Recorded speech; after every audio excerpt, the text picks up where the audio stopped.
Brothers and sisters, it is my pleasure to welcome and introduce our next speaker, Dr. S. Kumar. It is indeed very difficult to introduce a person like Dr. S. Kumar. As Dr. Vidyanand rightly said, he is such a great source of inspiration for many Sai students whom S. Kumar was fortunate to teach in the institute. S. Kumar joined Swami's Institute in 1984 and stayed there for about 10 years. And as a student, he was an integral part of many music programs and dramas that were performed by the students in the Divine Presence. In fact, our beloved Swami himself taught S. Kumar the art of singing and acting in dramas. I'm sure S. Kumar would not mind me mentioning the fact that Kumar was the first student, the first boy who was dressed as a girl in one of the student dramas. He very memorably played the role of Mother Radha during Swami's 60th birthday. Our beloved Swami himself trained him for that particular role.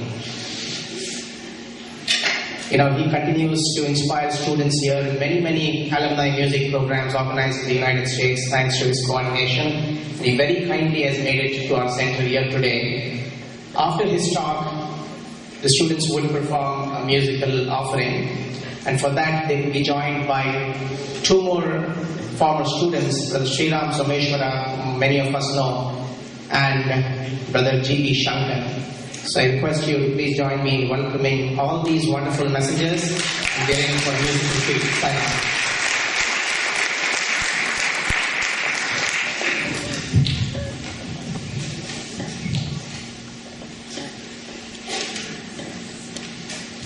Swami has touched us in our own very way. Each one of us has some strong points. Each of us has some weak points. Swami has got the most interesting way of interacting with 10 people at the same time, the way each one would look upon Swami. Which is something, can you ever imagine? Unless these days we have to have a conference, you have to define the subject and the minor subject of it and the specific focus to that. Then you have people, because otherwise people are not interested in all the subjects. But Swami is the only one who can talk, stand and talk, and then 10 different people get the 10 different meanings which are most suitable for their lives. What did I get from Swami? Yeah, I got something today. So every day darshan is to be an experience for all of us, right? So for some of the few I want to cover here. By the way, since my childhood I've been going to Sai centers because my parents were devotees. So I got a chance to sing in Swami's presence in 1981 during Sundaram visits, one of those visits to Sundaram. And further, Swami used to come down on for Nagar Sankirtan darshans. It used to be so beautiful because the sunlight from the east side used to fall on the lotus of Sundaram. And later I got to know that whenever Swami has to look at us downstairs when we were singing, he climbs on a stool to give the darshan. He didn't know that. So once I got a chance to go upstairs and saw there was a stool right there. Okay, Swami, you take so much pains to come and see us early in the morning. It's so beautiful. If you think of little details, Swami has been, they could have built the lotus that way, but whatever, simple things like that. And there, I sang there for 2 years, 2.5 years. Then I was waiting, I finished my bachelor's at Madras University, Vivekananda College. And I think we do see students, they're getting so much opportunity with Swami. The desire of being a student used to be there with so many boys of mine. So there I applied for the masters, and when I applied for the masters, we were the two of us who got selected for the whole master's program in mathematics, myself and another person.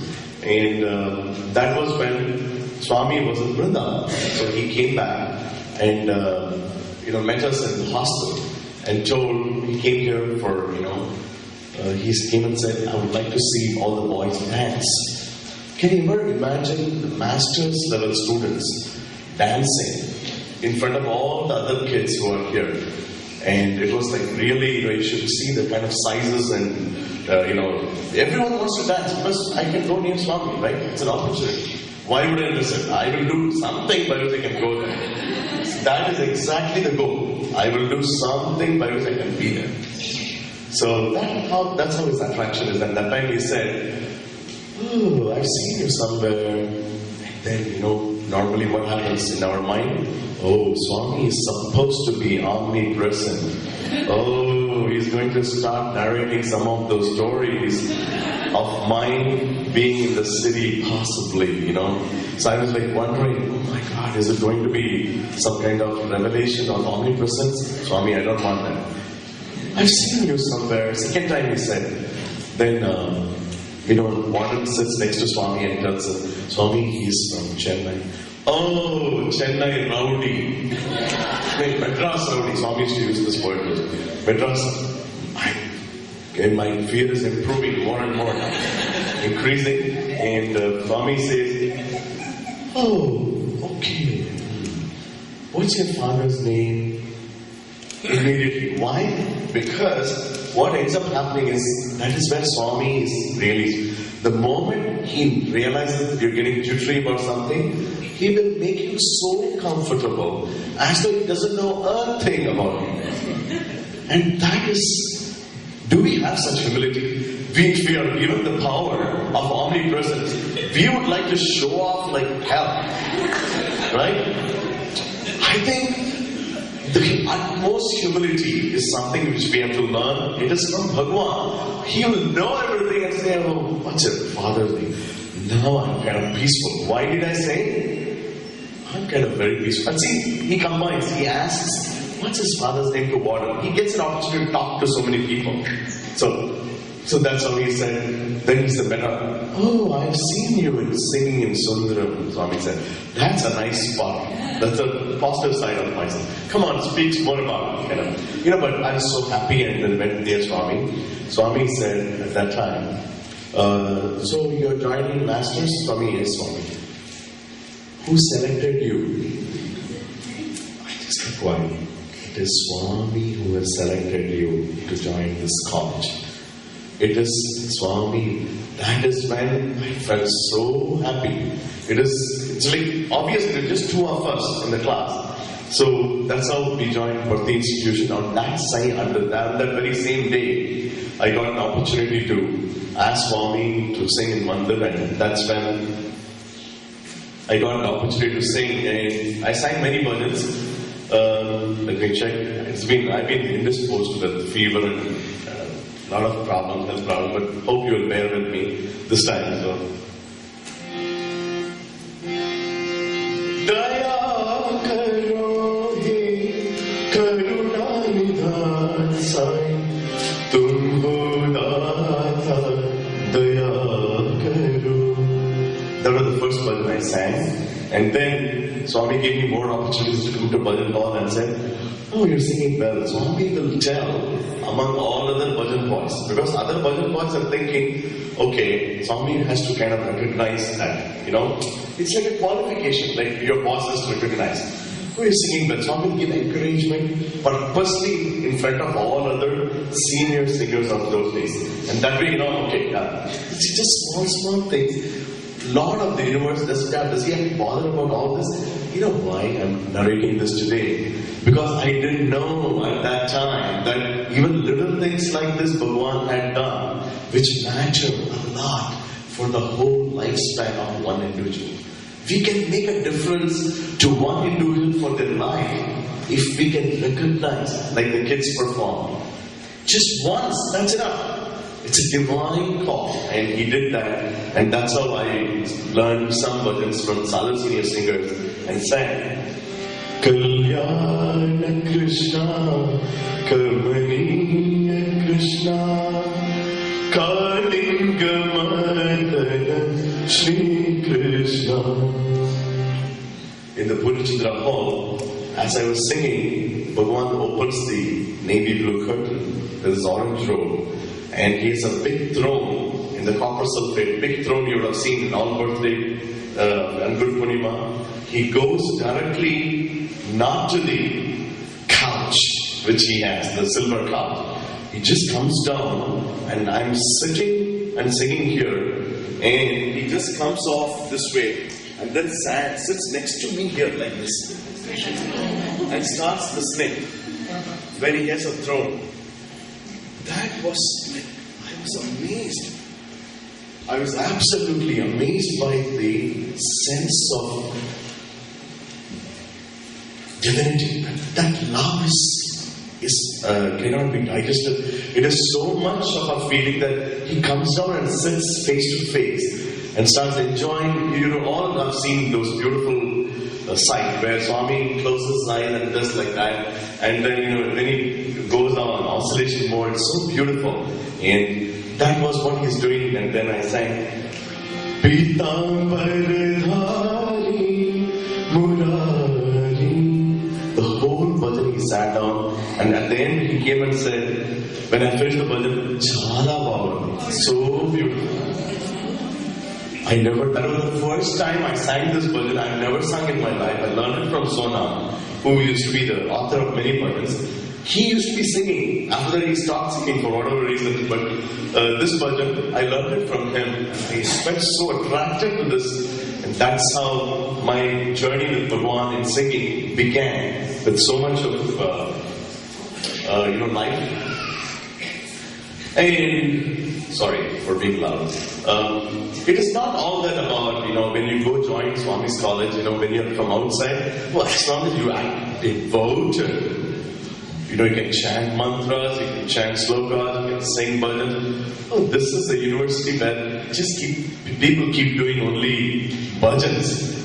That is an impression which some people can get. So, as long as I can manage to go through the education and then I sing here, my life will be done. I thought I was a very easygoing guy, very, very carefree guy. Then I went in here, the first semester results come. And Swami calls all the 20 students of my batch in masters, starts giving them Pada Namaskar one by one, and he says, hey Kumar, stop, stand away. I don't want you to be coming here to take Pada Namaskar. You're the only one in the whole master's program to have gotten a B grade. You're degrading our institution. You're degrading our institution. Our standards are very high, Babu. It's too much. You cannot possibly imagine. We have our own standards. Oh, is it the same, Swami? Man, this is really scary. And if you're going to continue like this, I would allow you to go back to Chennai and become back another round. We cannot entertain people like you in our college. Swami used to say institute. My institute, we cannot encourage. You have to go back. That is enough a threat. With the moment Swami clearly says, I'm going to lay you off from here, that's enough as a threat. That time the whole energy starts churning in a different way. Oh, singing and this. And that was the time. And then I started working hard and came back. And when I came back from the vacation, Swami said, where all you went? Swami, I went to Sundaram to sing. I went to Chennai to meet my Sai friends and everybody. Too much talking. Did I send you to Chennai to be with your parents, or to go around Chennai city to all friends like a dog? I was like, why, Swami? Then he called Warden and said, please stop S. Kumar from singing in the mandir. That's it. And that message is not told to me. He kept talking to me and then he left immediately. Warden spoke to him. Immediately Warden comes into the bhajan hall. Swami has requested you to get out of the bhajan hall. He does not want you to sit inside the bhajan hall anymore. And you cannot possibly show your face anywhere in the front. You have to sit in the last row near the garage. This is really a heavy blow. And then I keep praying and praying and praying, And then I didn't know, nobody would. See, the thing is, the moment Swami stops talking to you, everybody is there, they've got their own things. Nobody will be talking. That time only, what happens when Swami keeps on talking to any person, they will be so much immersed in their own self that they don't know what's happening. Now, Swami is not talking. Now you know what you were doing. You didn't talk to many people, so nobody will come and talk to you. So you have to be nice when your bad times, good times were there. You better be nice when your good times are there. Then you will find people coming to you. They have bad time too. And I realized, man, this is not the way of life. The whole life crumbling down in one day. I kept going back and forth, and Neil Bordalai, my classmate, my batchmate, he was in physics. Vidyanand knows him very well. He came down and said, Mom, why are you so dull? I said, Swami is not talking and not allowed me to sing. Yeah, I know. We all know that. Then why are you so sad then? Because I want to sing, I want to be in the front, I want to... Yes. But you know what? Every one singer sitting there has gone through this. Wow, that is a nice feeling. Because you always like, if you are in trouble, if somebody else is in trouble, you like it. Right? So see, we are all teenagers at the time, so we are still kids growing up. And that time, he said, no, I understand, it will be very tough because you have come new and you don't know anything. And just as soon as you came, you were in heaven. And Swami took you up there and just dropped you. Then you're feeling that you're in the ocean, right? This is what happens to everybody. And Swami keeps talking, they don't know what's happening inside them. So it's a treatment. Bhagavan has got a treatment which he has to give.